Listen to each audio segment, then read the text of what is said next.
반갑습니다. 안 반갑습니까? 자, 오늘은 수요 공급 갑시다. 출제 문항수가 3문제 내지 5문제가 출제가 됩니다.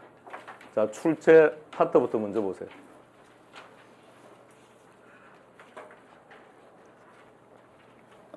항상 목차는 좀 기억합시다. 목차는 지난주 총론은 4개 파트였죠. 목차 차례대로 말해볼까요? 첫 번째, 부동산학. 제목이 부동산학 개론이니까 첫 번째 시험 문제는 부동산학이란 무엇입니까?를 물어본다고요. 두 번째는 부동산. 세 번째는 부동산의 분류. 이 분류가 뭐든가요? 용어 정의, 나지, 근부지 등등 이 용어 정의요. 그리고 네 번째가 부동산의 특성이었습니다. 그 4개. 그러니까 그 4가지 파트에서 3문제 내지 4문제가 나온다고 했으니까 출제 빈도가 상당히 높다는 건데, 수요 공급은 역시 4가지입니다. 4가지를 학습해야 되는데 이 4가지에서 출제 문항수가 보는 것처럼 3문제 내지 3문제에서 5문제. 자, 목차를 일단 먼저 봅시다. 오늘 하는 내용의 제목이 뭐라고요? 수요 공급. 첫 번째는 뭐라고 했습니까? 수요 공급의 개념이라고 했으니까 기초 개념을 말하는데, 기초 이론을. 두 번째는 뭐라고요? 수요와 공급의 변화 요인을 얘기합니다. 수요가 증가했다면 왜 증가했을까? 공급이 증가했다면 왜 증가했을까? 그게 시험 문제입니다. 그리고 세 번째는 가격을 이제 결정하는 겁니다. 가격 결정은 계산 문제로만 출제됩니다. 오늘은 다 할 겁니다. 오늘은 수요 공급 전 범위를 다 할 겁니다. 그리고 균형점의 이동입니다. 그리고 네 번째가 탄력성이고요. 어느 게 제일 출제 빈도가 높은 것 같습니까? 탄력성요. 그러니까 수요 공급에서는 탄력성이 기본적으로 지금 보는 것처럼 하나 내지 2개가 출제되는데, 개론 전 범위를 놓고 보면 탄력성이 빠져있는 파트가 없습니다. 어떤 내용을 다룰 때는 항상 탄력성이 다 나와요. 그러니까 탄력성에 대해서 조금 더 정확하게 개념 파악할 수 있도록 하시기 바랍니다. 자, 10년 동안 나왔던 문항수입니다. 자, 수요 공급 수폭이라고 했는데 전체를 일단 봅시다. 머리가 맑아져야 될 것 같습니다. 자, 5초 동안 쉬겠습니다. 머리를 아주 맑게 하세요.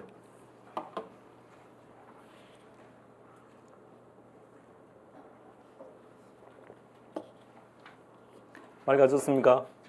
자, 입력할 준비하세요. 자, 들어갑시다. 수요라고 하는 것은 무엇과 무엇의 관계? 가격과 수요량의 관계. 다 같이. 수요는 무엇과 무엇의 관계? 가격과 수요량의 관계. 공급은 무엇과 무엇의 관계? 가격과 공급량의 관계. 수요는 가격과 수요량, 공급은 가격과 공급량. 그런데 이제 수요와 공급을 동시에 표현하게 되면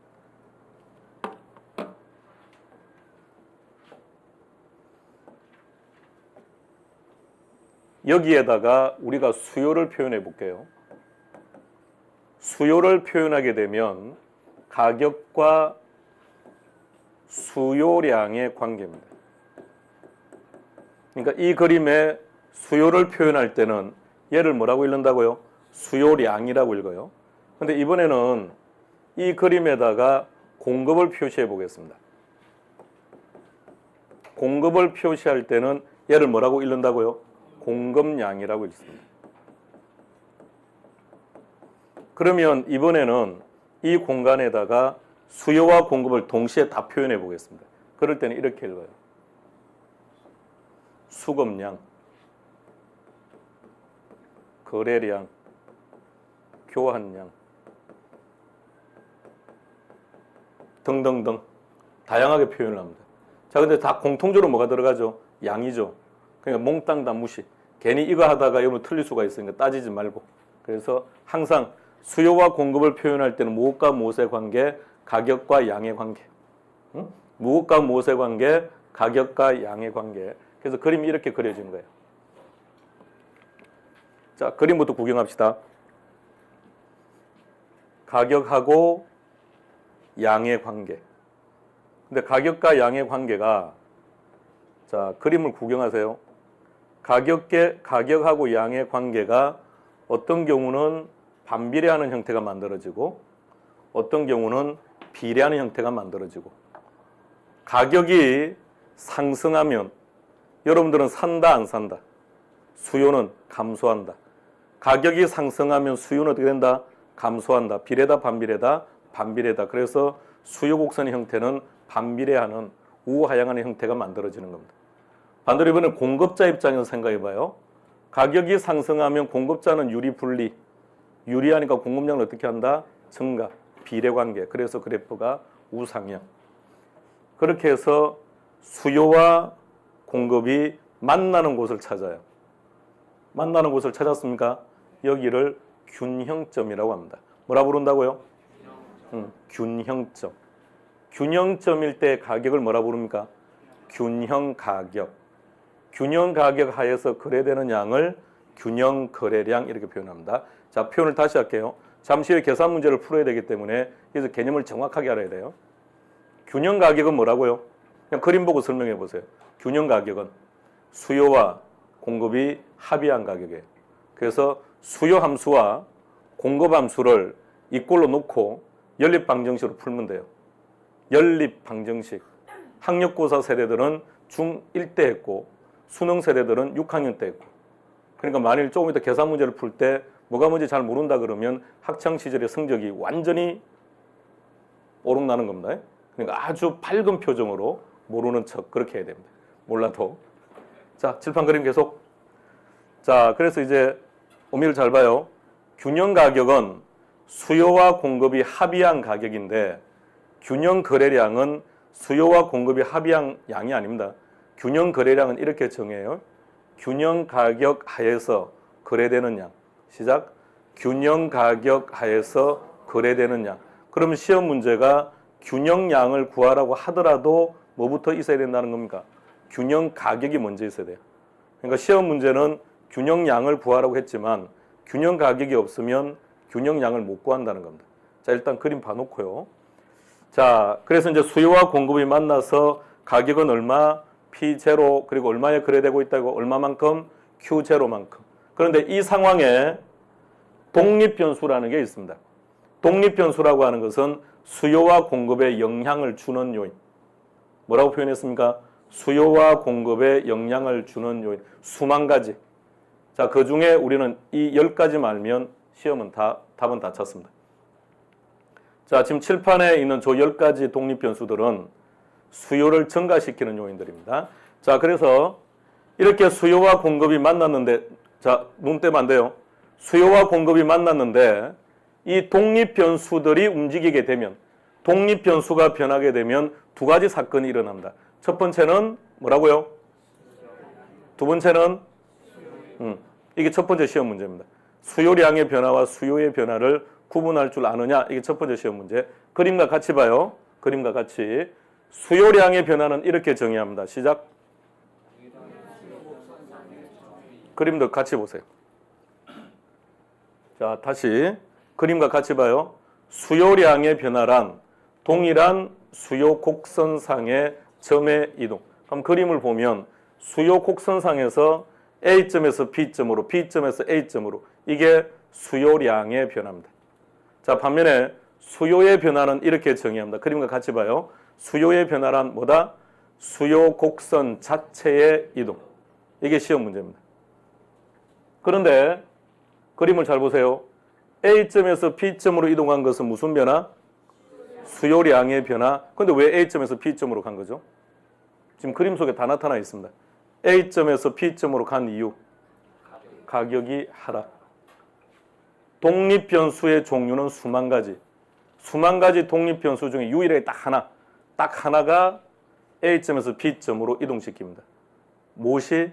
가격이. 좀 더 정확하게 말하면 이게 주택이라면 주택 가격이, 이게 아파트라면 아파트 가격이 변하면 A점에서 B점으로 움직입니다. 그러면 수요량의 변화, 다른 말로 뭐라고 한다고요? 동일한 수요 곡선상의 점이 이동하려면 무엇이 변하면 된다? 부동산 가격이 변하면 돼요. 자, 두 번째, T0가 T1으로 곡선 자체가 움직여 버렸습니다. 이거는 무슨 변화? 수요의 변화. 왜 T0에서 T1으로 갔을까요? 이유는 가격 이외가 변했다는 얘기입니다.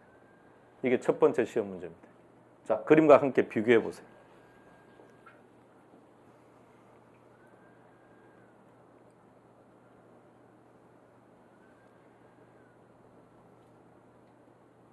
자, 그래서 결론, 수요량의 변화가 정답이면 문제는 거기서 끝납니다. 즉, 문제를 계속해서 연장해서 뭔가를 물어볼 수가 없다는 뜻입니다. 근데 수요의 변화가 정답이면 상황이 좀 달라집니다. 수요의 변화를 뭐라고 정했죠? 곡선 자체가 이동한다 그랬죠. 그래서 그림처럼 T0가 T1으로 갈 수도 있지만 T0가 이렇게 T2 쪽으로 갈 수도 있습니다. T0가 T1으로 갈 수도 있지만 T2로 갈 수도 있습니다. T0가 T1으로 갔다는 것은 오른쪽, 왼쪽? 오른쪽. 곡선이 오른쪽으로 갔다는 얘기는 증가했다는 뜻을 가지고 있습니다. 반면에 T0가 T2로 가면 감소했다는 뜻을 가지고 있습니다. 따라서 수요가 변하게 되면 곡선이 우측이든 좌측이든 움직이게 됩니다. 근데 오른쪽으로 갔다는 얘기는 증가했다는 뜻이고 왼쪽으로 갔다는 것은 감소했다는 뜻입니다. 확인합니다. 동일한 가격 P0를 기준으로 하세요. 가격이 P0일 때 기존의 D0라는 수요 곡선에서는 얼마만큼 소비하겠다고요? D0만큼. 그런데 곡선이 우측으로 이동하면 수요량이 어떻게 되죠? 증가합니다.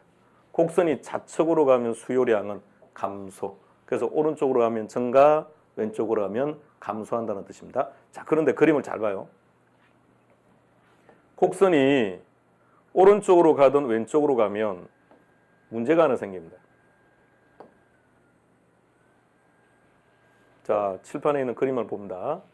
T0가 T1으로 갔죠. 그럼 그 종전의 상태로 다시 가세요. D0와 S가 만나는 위치를 찾으세요. 거기를 뭐라고 불렀죠? 균형점. 그런데 D0가 T1으로 가면 균형점이 어떻게 되죠? 이동을 하네요. 이게 균형점의 이동입니다. 자, 근데 균형점이 이동을 한 결과 균형 가격이 어떻게 되었습니까? 균형량이 어떻게 됐죠? 예. 그래서 균형점이 이동하게 되면 균형 가격과 균형량이 변하게 됩니다. 이게 세 번째 시험 문제입니다. 그러니까 하나하나 문제를 잘 봐요. 여기에 이제 탄력성이라는 게 개입이 됩니다. 탄력성이라는 개입하면 균형 가격과 균형량이 또 달라지게 됩니다. 수요 공급에서 출제되는 모든 파트입니다. 이게 수요 공급입니다. 자, 전체 그림 다시 보여드릴게요. 다시 갑니다. 자, 먼저 그림부터 구경하세요.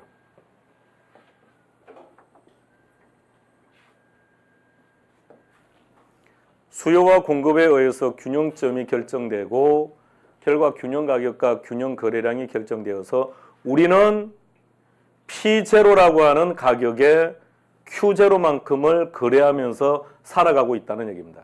그런데 변화가 생겼다는 거죠. 그걸 뭐라 불렀습니까? 독립변수.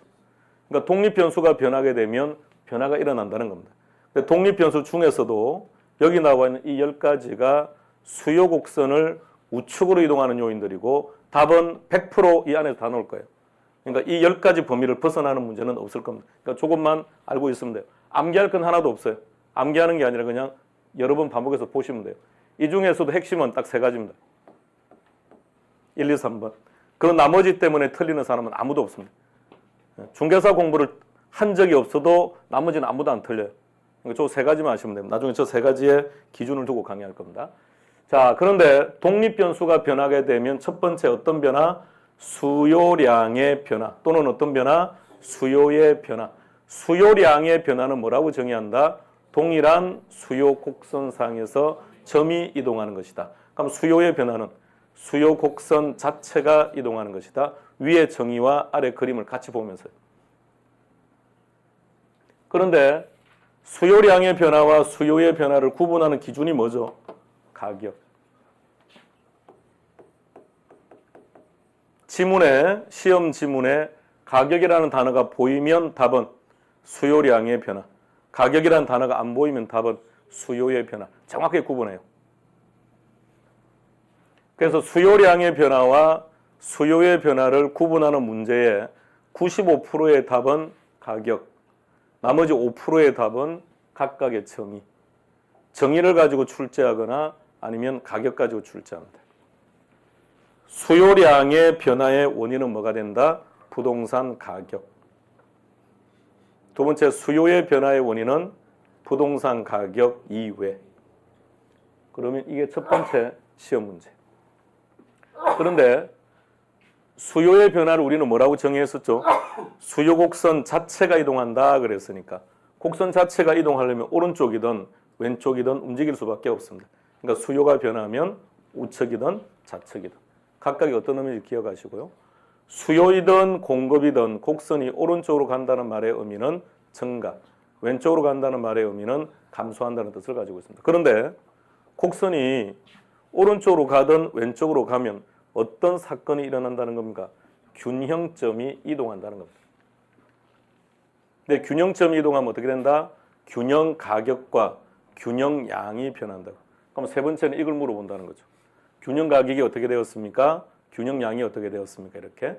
여기에 탄력성이라고 하는 게 개입하면 균형 가격과 균형 양의 또 변화를 가져옵니다. 이게 수요와 공급의 전체입니다. 그래서 이걸 수복이라고 표현한 겁니다. 자, 머릿속에 한번 쭉 그려보세요. 자, 다 그려졌으므로 이제 넘어가겠습니다. 자, 첫 번째 할 게 수요와 공급의 개념이었습니다. 자, 칠판만 봅시다. 우리 기본서는 110페이지에 나와 있습니다. 자, 부동산 수요의 정의입니다. 읽고 갈까요? 시작.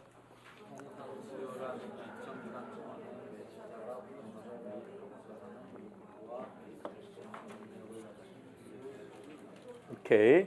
자, 키워드는 3개. 일정 기간, 욕구, 유효 수요. 자, 수요 정의합니다. 시작. 일정 기간, 욕구, 유효 수요. 나머지는 다 스스로예요. 나머지는 다 필요 없는 말입니다. 그런데 욕구, 샀다 사고 싶다. 사고 싶다. 사고 싶다는 이것만 가지고는 수요자라 부르지 않아요. 그래서 사고 싶은 마음도 있어야 되겠지만 살 수 있는 돈, 살 수 있는 돈, 다른 말로 표현하면 구매력. 구매력을 갖춘 수요를 뭐라고 한다? 유효 수요. 이제 요 세 가지를 하나씩 정리할 겁니다. 자, 첫 번째는 일정 기간의 개념요. 일정 기간을 다른 말로 뭐라고 표현한다? 유량 또는 뭐라고 한다고요? 플로라고 표현합니다. 제가 사용하는 영어는 알아야 됩니다. 우리 시험에 이렇게 놓은 적도 있습니다. 한글로. 서톡이라 한다 이렇게. 영어도 안 주고 그냥 한글로 서톡 이렇게. 그러니까 기본적으로 제가 쓰는 것들은 봐야 돼요. 일정 기간에 대립되는 표현을 뭐라 한다고요? 일정 시점. 다른 말로 표현하면 저량 또는 스톡이라고 표현합니다. 자, 첫 번째가 일정 기간의 개념. 두 번째는 뭐라고요? 보유하고자 하는 그 욕구라고요. 근데 시험에서는 욕구 이런 단어보다는 이런 표현. 근데 이제 장난을 치면 이렇게 놓는다고요. 보유하고 있는 이렇게. 그러면 틀렸다는 얘기입니다. 그러니까 수요의 개념은 샀다 사고 싶다. 그러니까 수요의 정의가 나왔을 때 샀다는 의미가 들어가 있으면 X. 사고 싶다라는 뜻입니다. 자, 세 번째 유효 수요라고 했는데 이렇게 정의합니다. 뭐라고 정의한다고요? 사고 싶은 마음에다가 살 수 있는 돈을 가지고 있는 수요. 이것을 유효 수요. 일단 한번 구경합시다. 두 번째, 세 번째는 간단한 거니까 이렇게 정리하고 이제 우리는 유량의 개념에 대해서 들어가 볼 겁니다. 자, 유량으로 들어갑시다.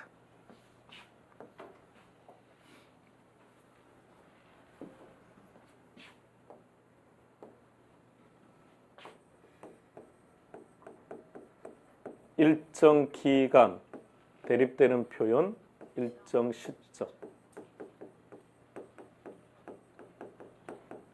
일정 기간을 다시 뭐라고 표현한다고요? 유량이라고 표현하고 대립되는 표현이 저량이라고 표현합니다. 유치하지만 영어 가지고 장난치기도 하니까 플로우라든지 스톡이라든지 스펠링은 아실 필요 없고요. 그러니까 읽을 줄은 아셔야 됩니다. 자, 이게 유량과 저량입니다. 그러면 일정 기간을 표시할 때는 어떻게 표시할까요?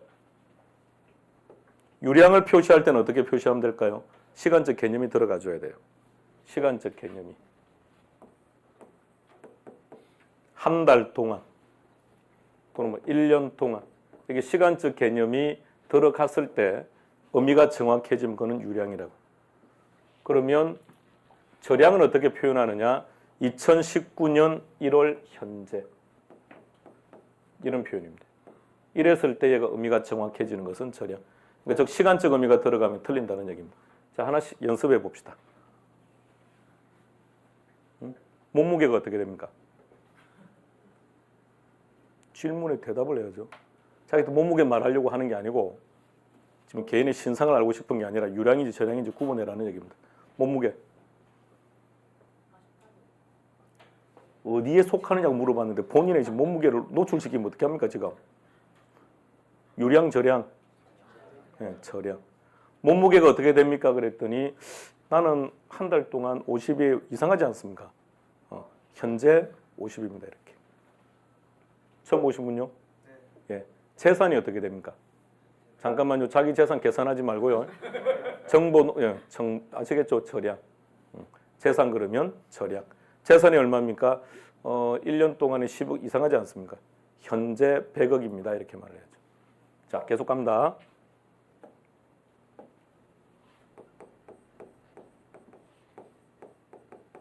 수요량, 유량, 저량, 유량, 공급량, 유량, 공급량이나 건축량이나 생산량이나 다 동의어들이죠. 그러면 수요와 공급이 만나서 거래한 것을 우리는 이렇게 말합니다. 거래량, 교환량 이렇게. 그럼 공이 다 유량들. 자, 지금 표현하는 것들은 다 기억을 해야 됩니다. 설명드려야 되는데요. 자, 계속 봅시다. 그런데 주택을 100호를 공급을 했는데 실제 시장에서는 90호만 거래가 되었답니다. 그럼 나머지 차이나는 10은 뭐죠? 그러니까 우리가 뭐라고 표현하죠? 미분량 또는 재고량. 그럼 재고량은 어디에 속하는 겁니까? 저량. 자, 입력해봐요. 수요량, 공급량, 거래량, 건축량 이네들은 유량. 그 결과치는 재고량은 저량, 미분량은 저량. 간단하죠? 그래서 유량과 저량을 구분하는 방법 중에 이렇게 구분하기도 합니다. 활동량은 유량이고 그 활동량의 결과치를 저량이라고 해요. 그러니까 활동량이다 결과치다 그런 말은 기억하려고 하지 말고요. 자, 그렇게 구분합니다. 많이 틀리는 게 소비입니다. 소비는 유량일까요? 저량일까요? 대답하지 말고 생각하세요. 자, 여러분들이 질문을 했습니다. 얼마나 소비합니까? 라고 물었을 때, 자, 대답을 해볼 테니까 이게 옳은지 틀린지를 한번 표현해 보시기 바랍니다. 자, 얼마를 소비했습니까? 라고 물었을 때 제가 이렇게 대답을 합니다. 현재까지 1억을 소비했습니다. 이 표현은 옳은 표현입니까? 틀린 표현입니까? 응? 그러니까 우리가 즐겨 쓰는 표현이냐고, 즐겨 쓰지 않는 표현입니까? 즐겨 쓰는 표현 아닙니까? 자, 얼마를 소비하느냐고 물어보길래 이렇게 말했습니다. 하루에 2천만 원 썼습니다. 이 표현은요. 다시 말하면 소비는 우리 생활 속에서 전향적 표현과 유량적 표현이 다 있다고요. 그래서 경제학이 들어가는 모든 시험에 유량과 저량이 나올 때마다 자주 등장하는 내용인데 대체로 잘 틀립니다.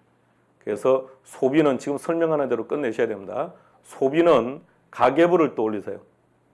가계부에 기록하는 것은 특정 시점에 있는 것을 기록하는 겁니까? 아니면 일정 기간 동안을 기록하는 겁니까? 기간 동안. 그럼 소비는 어떻게 보는 게 맞다고요? 유리야. 투자. 현재까지 100억 투자했습니다. 1년 동안 100억 투자했습니다. 차이점 없어요. 그리고 다 쓰는 표현들입니다. 그래서 혼란스럽다는 겁니다. 그래서 잘 틀립니다. 투자 또한 유량입니다. 자, 구분하세요. 소비와 투자.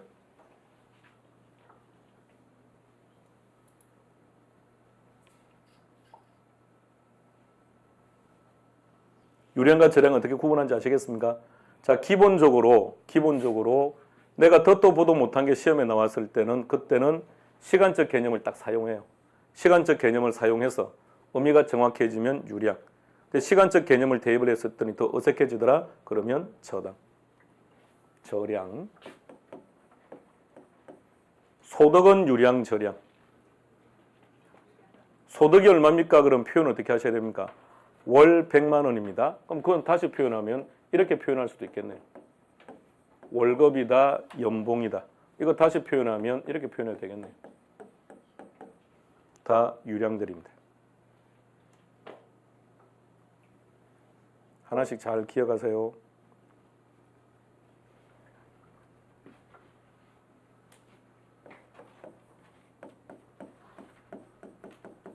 여기서 키는 아파트가 아니라 가격요. 가격 한번 표현해 보세요. 뭐라고 해야죠? 1년 동안 10억입니다. 이상하죠? 시도 때도 없이 변하는데. 그러니까 현재 10억입니다. 가격은 저량. 여기서 아파트라고 하는 것을 이렇게 얘기합니다.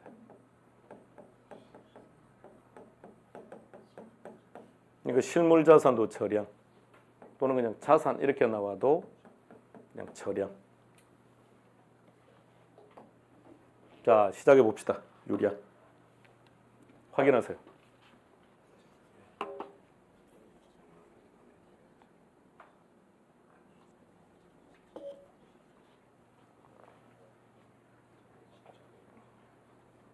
같은 칼라끼리 딱 묶으면 돼요.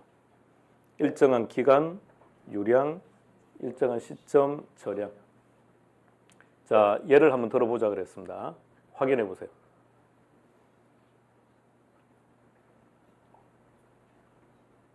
빨간색과 파란색 어떤 게 맞는 것 같습니까?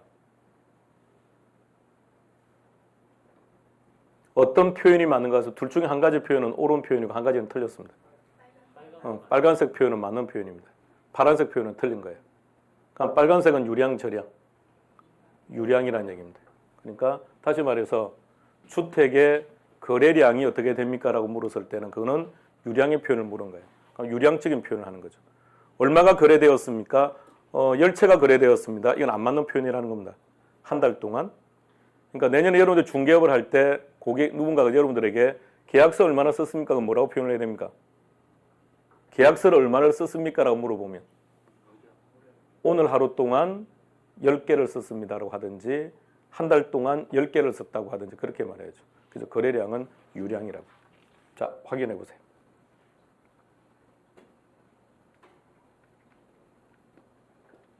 자, 세 번째 봅시다. 근데 가격은 아니래요. 가격은 시점을 파악을 해야 된답니다. 두 가지 한번 표현 확인해 보세요. 하나는 옳은 표현, 하나는 틀린 표현입니다. 어느 종류? 빨간색이 맞습니까? 저런 표현. 가격은 시도 때도 없이 변한다고요. 시도 때도 없이 변한다면 한 달 동안, 1년 동안 이런 말 쓸 수가 없다는 거죠. 현재 10억입니다. 현재 5억입니다. 이렇게. 확인하고요. 그럼 그런 의미에서 볼 때 재고량에 대한 표현이라든지 주택 보급률에 대한 표현도 똑같아질 수밖에 없죠. 재고가 10개가 있었는데 또 누군가가 사갔다면 재고가 그만큼 주는 거죠. 그럼 재고도 시도 때도 없이 변하겠죠. 보급률은요. 대한민국 주택 보급률은 102%입니다. 이것도 수시로 변하겠죠. 아파트 생산을 늘리면 보급률은 늘어나는 거니까. 예를 들면 공이다. 어떤 기준? 저량의 기준들. 자, 그래서 여러분들이 이제 이것을 암기하시면 돼요. 자, 시험 문제가 나오면 이 범위를 안 벗어날 겁니다. 그래서 지금 칠판에 나와 있는 것들은 무조건 여러분들이 숙지해야 돼요. 시험장에 나왔을 때, 만났을 때 이걸 생각할 겨를이 없으니까 바로바로. 자, 유량 갑시다. 첫 번째 뭐라고요? 순영업 소득 이거 어디에서 봤는지 기억나십니까? 자, 처음 하시는 분들은 기억 안 나겠지만 자, 소득이득 차례대로 열거해 보세요. 가능 총소득, 유효 총소득, 순영업 소득, 세전현금 수지, 세후현금 수지, 공이다 다 유량이에요. 소득이득은 보유기간 동안에 발생하는 것이기 때문에 따라서 순영업 소득 이렇게 기억하지 말고 소득이득을 기억하세요. 소득이득을 기억하면 공이다 유량입니다. 처음 하시는 분들은 신경 쓸 필요 없어요. 잠시 있으면 소득이득이 뭔지 자세하게 알게 될 겁니다. 자, 두 번째는 뭐라고 표현했습니까? 시간이 들어가서는 당연히 유량이죠. 이거 무시합시다. 이거 없다고 전제하고 그냥 이자 비용. 자, 누군가 여러분들한테 물었습니다. 이자 얼마나 부담하고 계십니까? 물어보면 뭐라고 표현을 해야 됩니까? 한 달에 100만 원입니다. 1년에 1200만 원입니다. 이렇게 말해야죠. 그러니까 이자 비용은 그 자체가 유량. 앞에 시간이 들어가 있든 안 들어가 있든 따질 필요 없죠. 이 표현은 어디서 구경한 거죠? 부채 서비스액. 부채 서비스액은 무엇과 무엇으로 구성되어 있다? 일정액의 원금과 일정액의 이자. 자, 여러분들이 은행에 대출을 받았습니다. 대출을 받으면 이제 뭐 해야죠? 상환을 해야죠. 그때 상환하는 금액을 뭐라고 부른다? 부채 서비스액. 시작. 거기는 무엇과 무엇으로 구성되어 있다? 원금하고 이자하고. 그 이자를 이렇게 표현한다고요. 이자 비용. 그러니까 월 단위로 표현하든지 연 단위로 표현하든지. 그 다음 뭐라고 했습니까?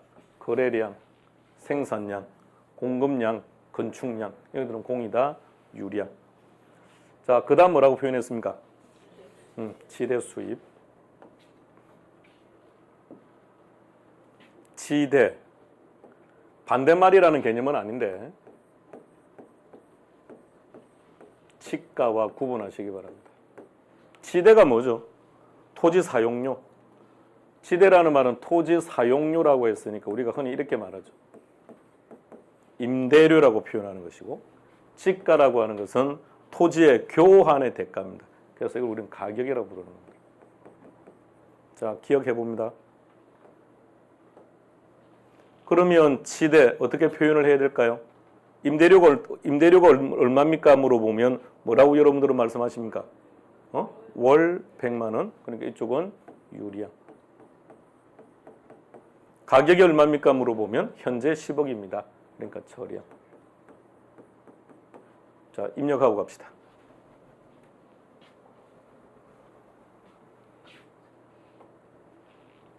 자, 지대 수입.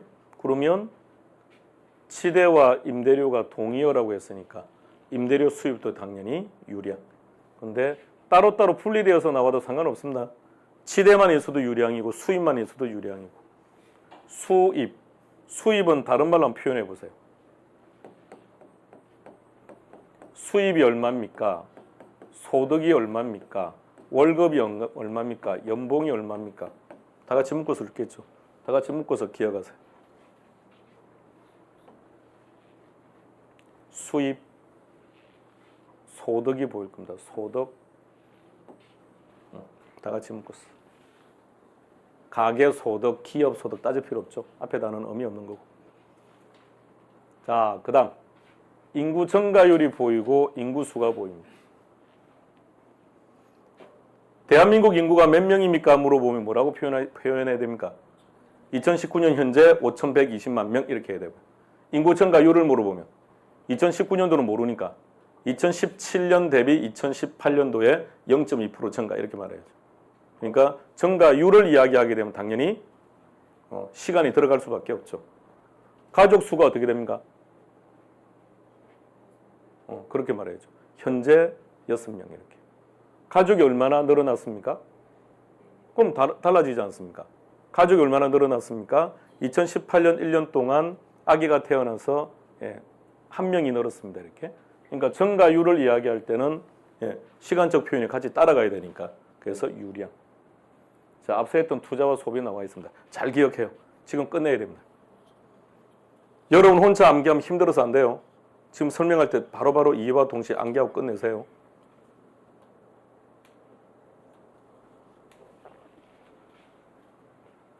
다음 신규 주택, 재고 주택 비교하세요. 여기는 공급량의 포인트를 두면 안 돼요. 앞에 있는 단어입니다. 신축. 그럼 표현은 어떻게 되죠? 2018년 1년 동안 신축 아파트는 50만 호다 이렇게. 그럼 얘는 어떻게 표현해야 됩니까? 현재 대한민국에 존재하는 주택은 1250만 호다 이렇게. 자, 9번. 유량이었습니다. 거래량이라고 하는 것은 수요량과 공급량을 합친 거다 그랬죠. 자, 그 결과치, 재고량, 저량. 그럼 앞서 우리가 봤던 것처럼 보급률도 당연히 저량. 대한민국 주택 보급률이 102%입니다. 표현하세요.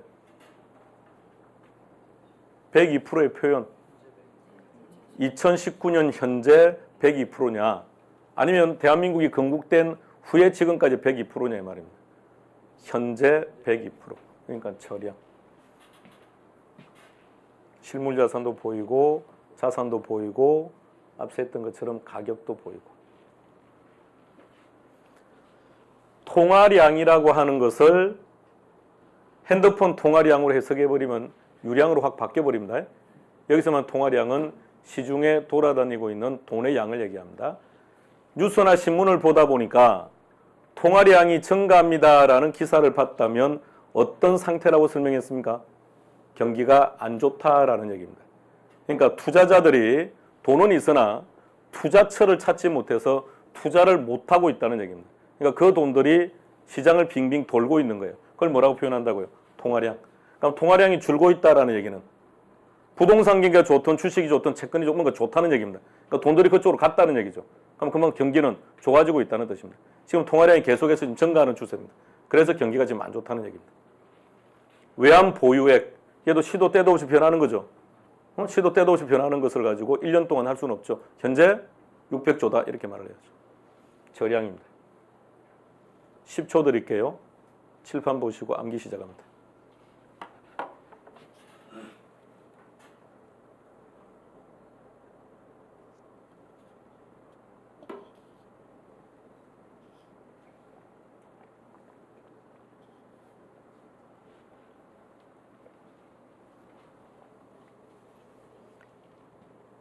유량과 저량을 출제하는 사람이 상당히 신중해야 됩니다. 얘는 잘못 건드려버리면 이 신청을 받을 수밖에 없어요. 왜? 상당한 부분들이 유량적 성격과 저량적 성격을 다 공유하는 게 일반적이라서. 얘네들은 공이다 기출됐던 내용들만 모아놓은 거예요. 그래서 이 범위를 벗어날 수가 없다는 얘기입니다. 어떤 시험이나 다 얘네들이 시험 문제입니다. 자, 이제 문제 하나 풀어봅시다. 여기까지가 부동산학의 기초 개념 하나는 정리했으니까 자, 문제 하나 풉시다. 찾아보세요.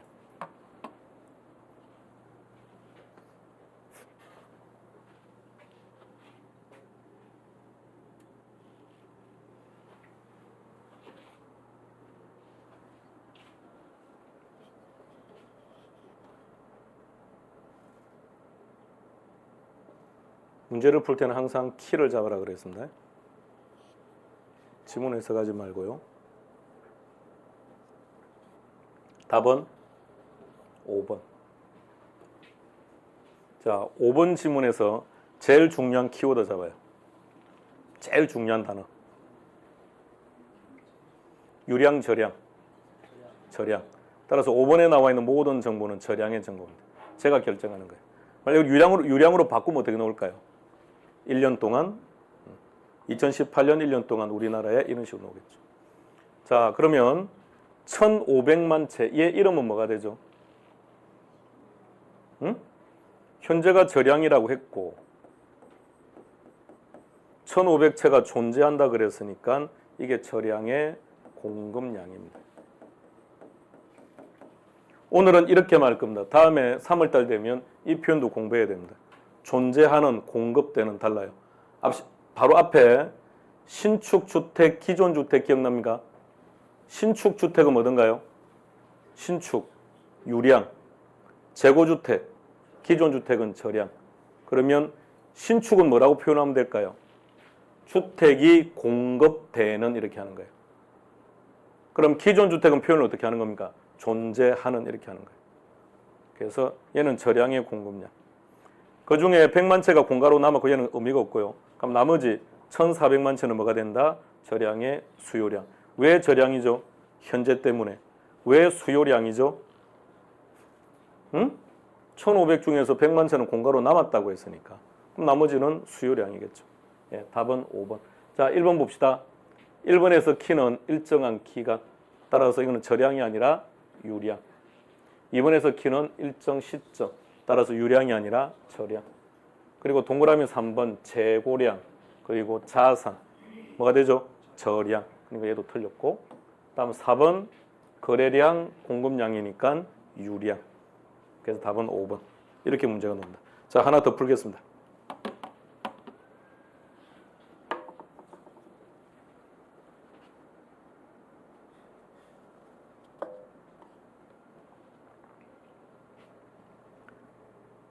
답 찾으시고 정답 찾으신 분만 나가는 걸로 하겠습니다. 자, 말로 하지 마시고 손가락으로 표현하시기 바랍니다. 손가락으로 표현하고 맞추신 분만 가는 걸로 합니다. 예, 나가도 됩니다. 너무 많습니다, 손가락이. 표현해요. 몇 개? 표현해요. 너무 많아. 너무 많아. 자, 봅시다. 재고는 유량, 절량. 일단 절량 찾아라 그랬습니다. 절량. 자산은요? 절량. 이 말은 인구 증가율입니까? 인구수입니까? 인구수죠. 인구수니까 절량. 이 문제가 출제될 당시 이거 가지고 이의신청을 했습니다. 참, 그러니까 얼마나 답답하면 이런 것을 가지고 이의신청. 인구 증가율인지 인구수인지 어떻게 아느냐? 말도 아닌. 자, 그 다음 네 번째. 임대료도 유량, 수입도 유량. 임금, 유량. 아니, 이거는 신규주택, 유량. 그럼 절량에 해당되는 것 3개. 답은 2번. 자, 여기까지. 문제 어떻게 나온지 아시겠습니까? 자, 그러니까 궁극적으로 여러분들이 알아야 되는 것은 이렇게 나왔을 때 유량, 절량을 구분하는 거하고 이렇게 나와서 답 찾아가는 거하고 이것 때문에 지금까지 정리한 겁니다. 여기까지 쉬었다 하겠습니다.